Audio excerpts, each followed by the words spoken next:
Bonjour les amis, bienvenue dans notre émission Remettons les pendules à l'heure, ce 21 mai 2026. Alors aujourd'hui, on va changer un petit peu de méthode, c'est-à-dire au lieu de parler des faits, je vais plutôt vous faire commenter des interventions d'hommes politiques. Et là, il se trouve que j'ai écouté Éric Zemmour dans une longue émission là sur CNews. Il a abordé différents thèmes et qui m'ont beaucoup intéressé. Et je vous invite d'ailleurs à reprendre ces émissions et les écouter. Donc nous allons voir tout ça. Alors là, donc, son émission a été coupée, vous savez comment c'est fait là sur Internet, j'ai retrouvé des différents passages. Et là, dans ce passage, donc, il intervenait au sujet de la binationalité, pensant que c'est une erreur, mais bon, maintenant, là, au moins, disait-il, que les gens respectent les lois françaises, sinon, ils perdent leur nationalité. Ça semble couler du bon sens. Il rappelait d'ailleurs que la binationalité n'existe pas dans toutes les démocraties, à commencer par l'Italie, la Suisse aussi, je crois qu'il a cité. Enfin, je vous laisserai voir. Et là, on le faisait parce que intervenir, oui, c'est sur une réflexion de Emmanuel Macron, du président, donc, qui disait qu'on peut être 100% africain, 100% français.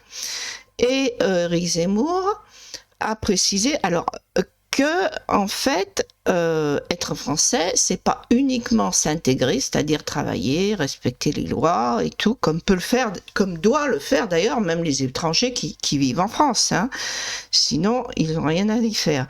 Mais il y avait aussi une question d'assimilation, c'est-à-dire s'adapter, se fondre dans la population. Parce que sinon, c'est les autochtones eux-mêmes qui ont l'impression, et que c'est le pire des exils, de vivre eux-mêmes à l'étranger. Donc ça a déjà été abordé plusieurs fois, on ne va pas développer, et je pense que c'est tout à fait vrai. Moi, je me rappelle de ma jeunesse, où c'est vrai, on a des difficultés, c'est vrai, les autochtones plus grandes à garder des contacts rapprochés pour les raisons suivantes. Quand vous migrez, souvent les gens vont migrer près des leurs, où ils vont se retrouver automatiquement, il va y avoir une solidarité communautaire qui va se faire, des liens, des aides, etc. Parce que vous avez ce sentiment de fragilité. Moi, ça me rappelle, par exemple, inversement, quand on était jeune, quand on était parti en Angleterre, automatiquement, c'est des choses qui se voient plus maintenant, on entendait un peu parler français, on se retournait, et tac, tout de suite, c'est parti, c'est discuté, tout comme peuvent le faire des personnes de nos jours qui sont étrangères, qui viennent de pays où il y a vraiment une culture un peu fusionnelle. Ça, en France, c'était avant. Maintenant, ça n'existe plus. On n'a plus le sentiment d'appartenance, bien souvent, à une communauté du fait simplement d'être français, parce que être français a beaucoup trop été dévalorisé, voilà. Et c'est ce sur quoi d'ailleurs se battent Éric Zemmour et tant d'autres, hein. Donc effectivement, il ne faut pas que les autochtones se retrouvent en îlot, on va dire, hein. Parce que ça se retrouve du fait, déjà, des différences de natalité. Si vous avez une population migrante islamisée, où la natalité est vue positivement, avec en plus une démarche un peu colonisatrice, on va dire, forcément, vous avez une natalité bien plus forte, et ensuite vous pouvez avoir des inversements démographiques, au moins dans certaines zones, et c'est quand ça devient de plus en plus grand, d'un coup on s'étonne que ça arrive au niveau d'un pays.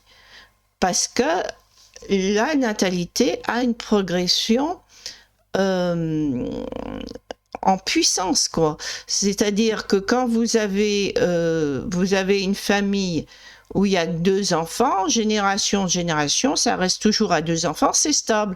Vous avez une famille où il y en a 4, eh bien par rapport à la population initiale, première génération, c'est multiplié par 2. Deuxième génération, eh bien c'est multiplié par 4. Hein? Et que c'est une progression géométrique, on me dit, je crois. Ensuite, donc, il rappelait donc, qu'on a quand même des personnes qui appartiennent, donc 17 millions, c'est pas rien, qui appartiennent à une diaspora. Et donc, effectivement, 100% africains, on peut, effectivement, puisque de toute façon, on a aussi des territoires d'outre-mer qui sont africains, mais on peut être, comment dire, si on est 100% africain, ça veut dire qu'on est aussi francophile. Parce que, là, au niveau de l'Afrique, eh bien, c'est là le problème, où être africain, eh bien, c'est être anticolonialisme, cultiver cette haine de l'Occident. Donc, tout dépend de ce qu'on entend par africain, parce qu'on peut être africain et francophile. Bien, ensuite,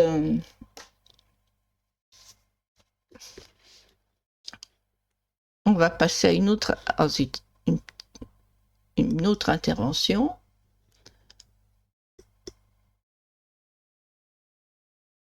Moi, je pense qu'on peut avoir une immigration négative.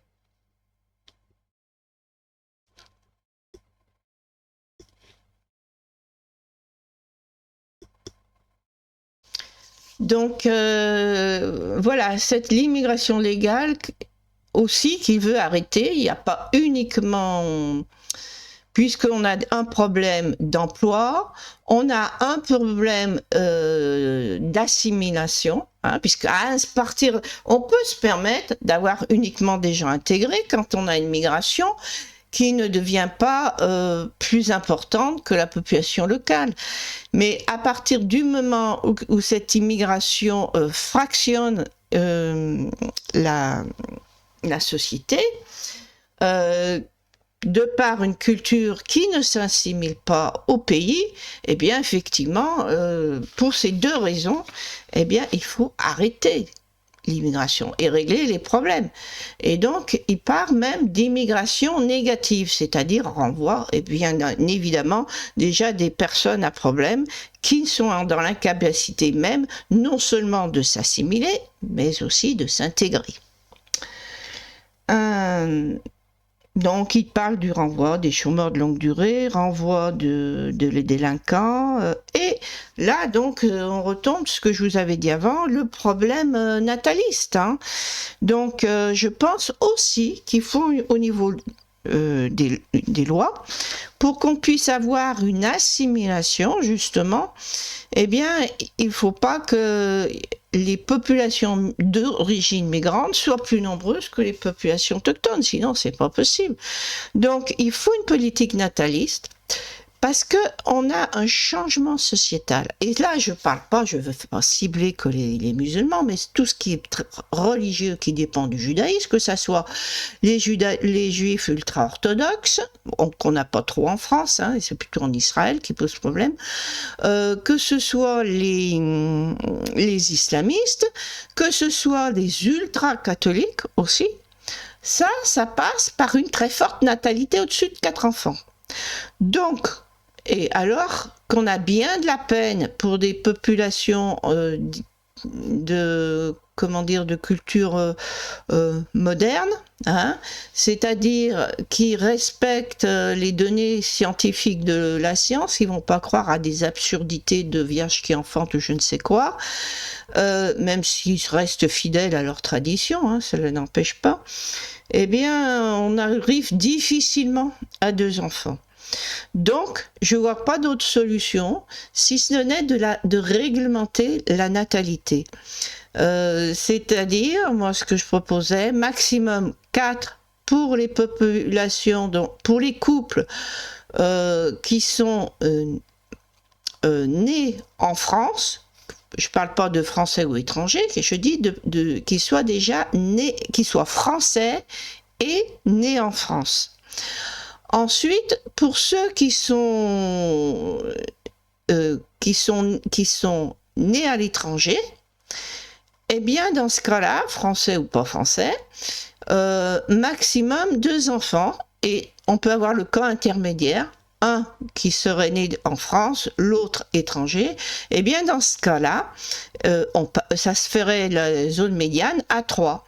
Alors, les sanctions, eh bien, si vous êtes, par exemple, que vous demandez la nationalité, que vous avez la nationalité étrangère et que vous dépassez ce nombre d'enfants, eh bien, ça peut être supprimé. Les allocations familiales pour des Français peuvent être supprimées, etc., etc. Voilà. Ensuite,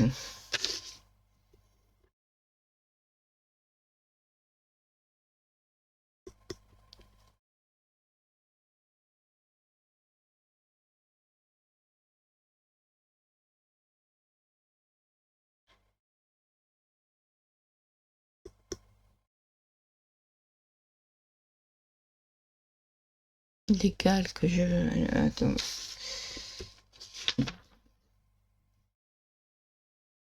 Ah, l'État n'arrive pas plus à se faire respecter, voilà. Alors ensuite, bon, l'État n'arrive plus à se faire respecter, donc ça, on va pas développer avec tous les événements qu'il y a. Je pense que tout le monde comprend bien à quoi le sujet qu'il a abordé. Les instigateurs du déclin de la France, etc. Bien sûr, eh ben, pour un pays pour progresser, ben, il faut le calme et il ne faut pas être sans arrêt dans des situations d'agression constamment. Alors là-dessus, moi, il parle donc de l'État qui est considéré comme illégitime, qui ne peut plus faire la loi, dérision de l'État et perte du pouvoir de l'État, d'un État paralysé. Alors, l'État paralysé, là, je vais aborder un fait d'actualité, eh bien, c'est ce scandale de l'agression des jeunes enfants. Alors, on a d'abord vu les scandales de la DAS, d'enfants qui sont pris dans des réseaux parce qu'ils ont été enlevés de parents qui ne pouvaient pas les prendre en charge ou maltraitants, et ils se retrouvent dans des situations de maltraitance idem, si ce n'est pire. Donc ensuite, on a maintenant le problème du périscolaire, avec, je crois, 16 individus interpellés pour des agressions sexuelles. Mais on se dit, mais c'est pas possible, mais c'est lunaire cette histoire. Mais comment se fait-il? Mais enfin, il faut qu'ils aient un réseau qui puisse être pour s'organiser et être en contact avec des enfants. Mais c'est monstrueux. Alors, ça, c'est scandaleux. Bon, je pense que beaucoup de gens poussent au nettoyage. Mais moi, je vais dire une chose. J'estime, on a toujours pensé, oui, à l'agresseur, pour pas qu'il soit stigmatisé. Eh bien, on va le protéger. On va pas demander on va protéger les données de son casier judiciaire, etc. Eh ben donc, le casier judiciaire doit être accessible à l'employeur, accessible en mairie, etc. Et je vais même plus loin. Tous ceux qui ont été condamnés pour des actes, des agressions sexuelles envers de jeunes enfants, prépubères, hein, eh bien, dans ce cas-là, ils doivent porter, comme on ne va pas les laisser à vie en prison, ils doivent avoir un bracelet à vie. Et si par hasard, ils avaient la mauvaise idée de se retrouver dans une école ou autre établissement recevant des jeunes enfants, eh bien, retour à la case prison, hein, 6 mois de tôle à chaque fois. Je crois que là, il finirait par comprendre. J'estime aussi que s'il y a un mariage officiel, au moins, et ben là, dans ce cas-là, pareil, le conjoint doit connaître, être au courant du casier judiciaire du conjoint. J'estime que ça doit être partagé. Ça devrait être un des avantages du mariage en mairie. Hein. Sinon, je vois guère l'intérêt avec les Pacs et tout ça, il n'y a plus guère d'intérêt. Alors ça devrait au moins avoir cet intérêt-là. Bon. Et puis alors, maintenant, on va changer de personnage politique. Alors... Ah, je vais l'avoir perdu.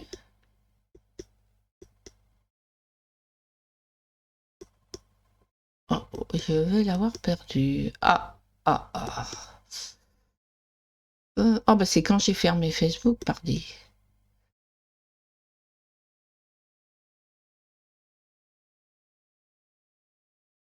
Oh mince, c'est pas celui-là.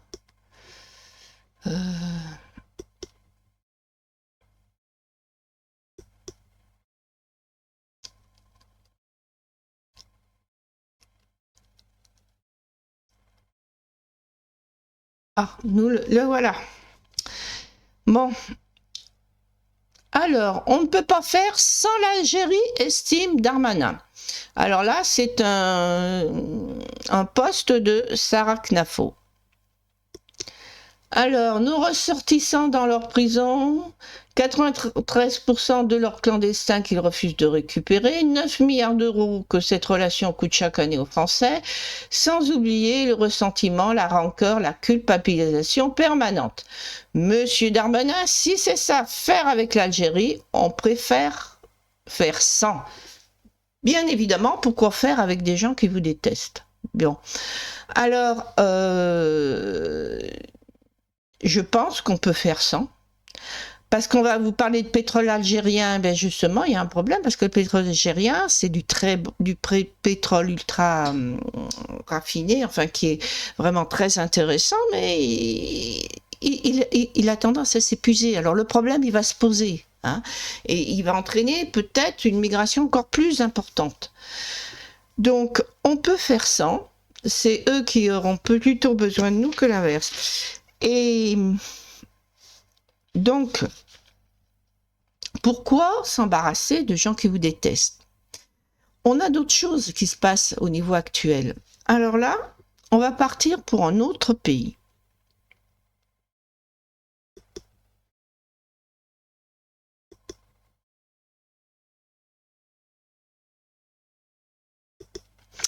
Alors, vous voyez le Liban. Pourquoi je vous parle du Liban? Parce que vous savez qu'avec Israël qui bombarde dès le Liban Sud, enfin je ne sais plus où ils en sont maintenant, ils ont peut-être arrêté quelque temps, mais bon, il y a toujours le problème du Hezbollah qui est présent. Ce scandale des villages chrétiens qui ont été détruits. Alors je pense qu'il y aurait une très bonne solution à ce conflit. Eh bien c'est que l'armée française, l'intérêt qu'elle soit au Groenland, j'ai pas trop compris. En Ukraine, on ne peut pas faire grand-chose, mais par contre, je pense qu'au Liban, surtout avec notre marine, quand même, qu'on a un pays qui est quand même avec une large façade maritime, on a tout intérêt de s'y trouver. Et je vais même plus loin. Je pense qu'il faudrait proposer au Liban, parce qu'ils sont trop petits, ils se font bouffer par leurs voisins agressifs, ça serait même de devenir un territoire entièrement autonome français. J'entends par là qu'ils épousent la politique étrangère française, c'est-à-dire s'ils sont agressés, ils auront la France qui les défend, et la France également, ils défendront les intérêts français.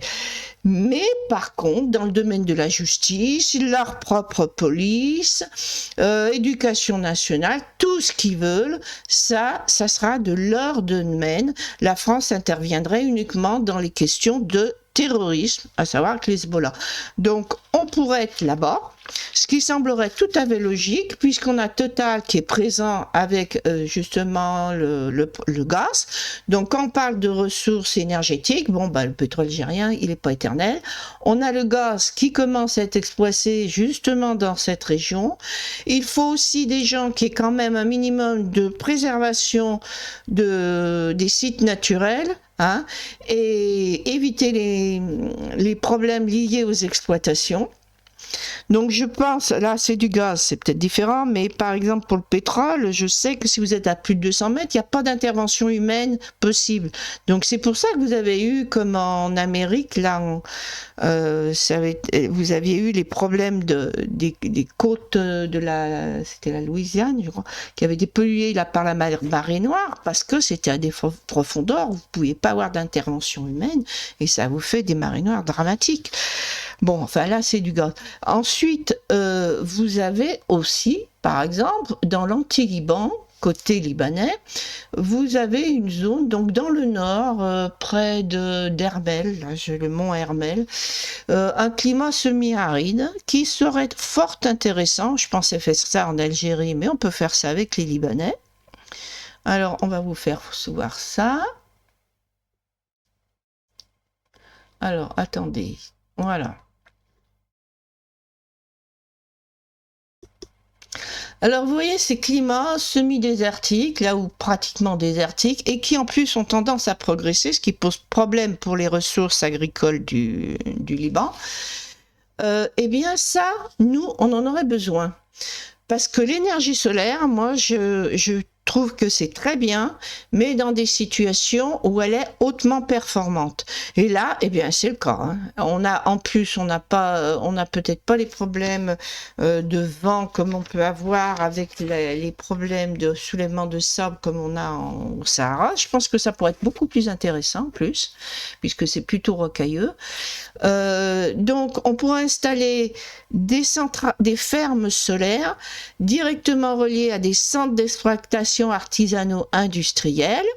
On donnerait du travail aux locaux, mais également on pourrait prévoir moitié libanais, moitié français, justement pour les jeunes français qui sont au chômage, hein, qui débutent, etc. Avec des contrats de 3 à 6 mois, puisque le Liban, c'est pas si loin que ça, 3 à 6 mois sur place, 3 à 6 mois récupération en France. Voilà. Donc, vous voyez, ils pourraient avoir des congés, ce qui leur permettrait aussi, s'ils veulent rechanger, chercher du travail en France, ou se lancer un peu dans de l'agriculture pour eux-mêmes et avoir des produits qui sont de meilleure qualité, hein, pour limiter les conséquences des élevages industriels, par exemple. Voilà, donc ils pourraient faire un roulement à deux, une exploitation agricole en France, tantôt l'un, tantôt l'autre, et puis venir gagner de l'argent tous les 3 à 6 mois au Liban.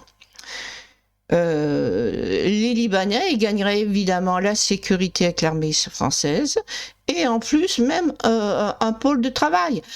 Et de la même manière que ce que je disais pour le Sahara, eh bien, une fois que ces exploitations seraient rentables, on pourrait même investir pour voir comment, au niveau irrigation, sans qu'il y ait des épuisements des ressources d'eau, ce qu'on peut faire pour recréer une forêt et dans certaines zones et recréer un cycle de l'eau pour au moins protéger les régions qui sont en train de devenir désertiques là-bas. Voilà, donc je crois qu'on a fait le tour. Ah, attendez, il y a encore autre chose.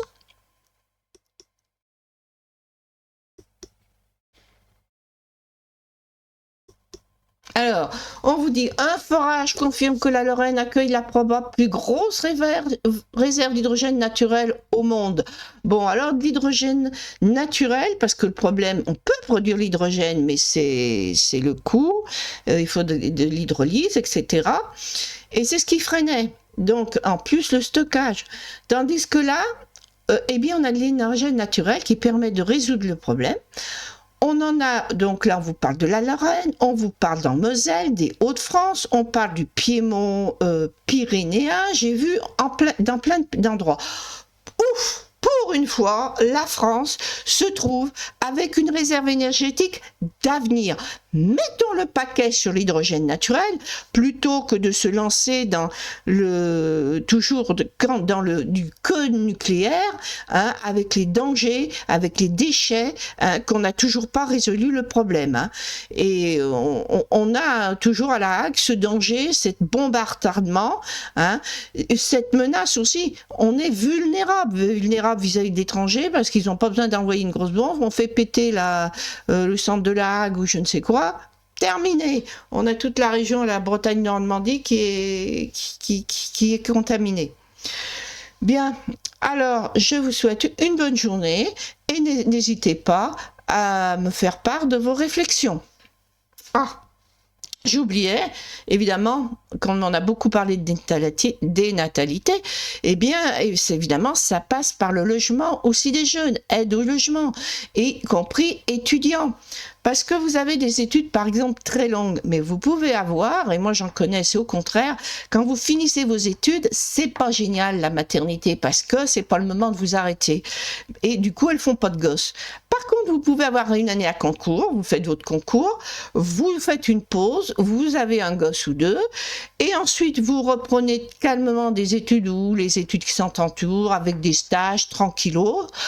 Et quand vous démarrez professionnellement, vos enfants ont déjà quelques années où vous pouvez les faire garder facilement. Donc il faut des logements, y compris pour les étudiants qui veulent avoir des enfants, hein, des étudiants sérieux évidemment, à certaines périodes, eh bien les aider, qu'ils puissent se loger et avoir un enfant. Il faut aussi les congés maternité. Eh bien, j'ai trouvé stupide d'augmenter les congés paternité parce que l'enfant tout petit, l'enfant bien sûr a besoin de son père, mais le rôle du père, c'est de l'émanciper de sa mère et de l'aider à aller vers l'extérieur. Par contre, les 2 premières années, il est collé à sa mère et c'est la mère le lien le plus important. Donc c'est plutôt le congé maternité qu'il faut envisager, d'encourager son allongement 6 mois à 2 ans, si certaines veulent s'arrêter 2 ans, avec 70% du salaire qu'elles puissent le faire, et en contrepartie, on demande à l'employeur de prendre si l'État prend en charge donc le congé maternité, de prendre des chômeurs longue durée, ce qui leur permettra de retourner dans le cycle, hein, longue durée c'est 6 mois de plus de 6 mois, un premier emploi également, ce qui est toujours difficile à trouver, avec besoin peut-être, par exemple pour la femme qui est en congé, s'il y a un problème un peu, peut-être d'assistance téléphonique pour aider ce jeune ou ce chômeur de longue durée, sans qu'il y ait d'abus évidemment, mais l'aider un petit peu pour certains points difficiles à s'intégrer le premier mois, disons. Voilà. Donc, ça fait beaucoup de pain sur la planche et je pense qu'effectivement, heureusement, il y a des gens comme Éric Zemmour, je pense, et Sarah Knafo qui sont vraiment prêts à s'y mettre. Bonne journée à tous.